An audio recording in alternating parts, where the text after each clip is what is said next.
Loyola Marymount University student and dreamer, Maria Carolina Gomez joins a rally in support of the Deferred Action for Childhood Arrivals program in Los Angeles on Friday.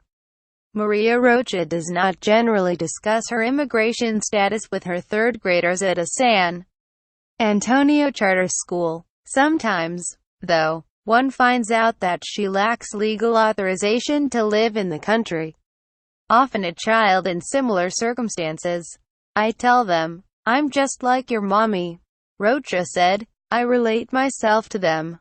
Rocha is one of nearly 800 undocumented young people in the United States to receive work authorization through Deferred Action for Childhood Arrivals, or DACA. After graduating from the University of Texas at San Antonio, she was accepted into Teach for America, which places high-achieving college graduates in low-income schools.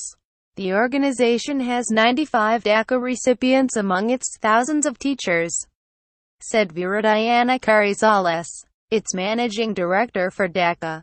She says such teachers bring an important perspective to their work and can relate to students and parents in immigrant communities. Now, however, Teach for America is worried about what will happen to people like Rocha if President Donald Trump follows through on his campaign promise to end DACA. We could have teachers who are forced to leave their classes in the middle of the year, Carrizales said. The White House said on Friday that Trump would announce on Tuesday whether he will keep DACA, which protects participants from deportation and allows them to work without giving them full legal status. Supporters of DACA say the people it protects, known as Dreamers, grew up and were educated in the United States and have little connection to the countries where they are citizens. Opponents say illegal immigrants take jobs from U.S. citizens. About 618,000 DACA recipients, more than three-quarters of the total, came from Mexico like Rocha, who entered the U.S.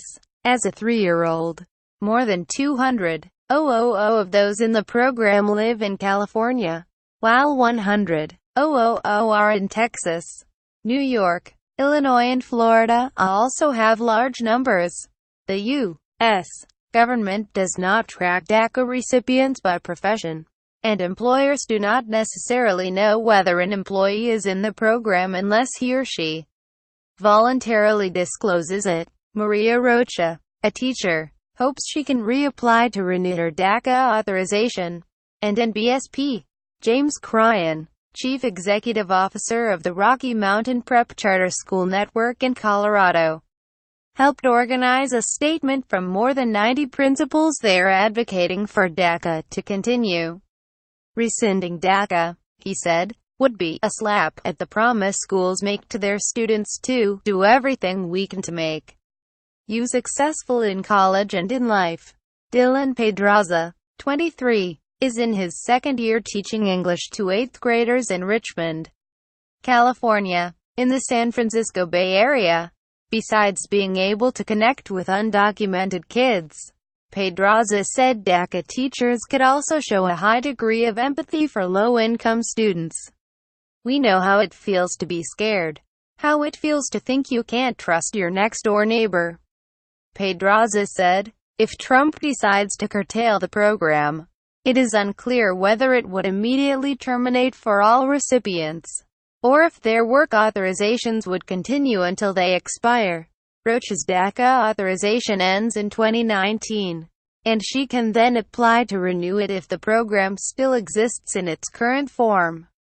If she has to leave her classroom in the middle of the year, she said she would try to explain her departure with concepts her students can understand. I lost my right to work because the law was taken away, she said. I have to follow the rules and the law because if you don't, then something worse would happen. You have to respect the rules. We always emphasize respect. Quote, reporting by Don Levine in San Francisco. Editing by Sue Horton and Lisa Vanon.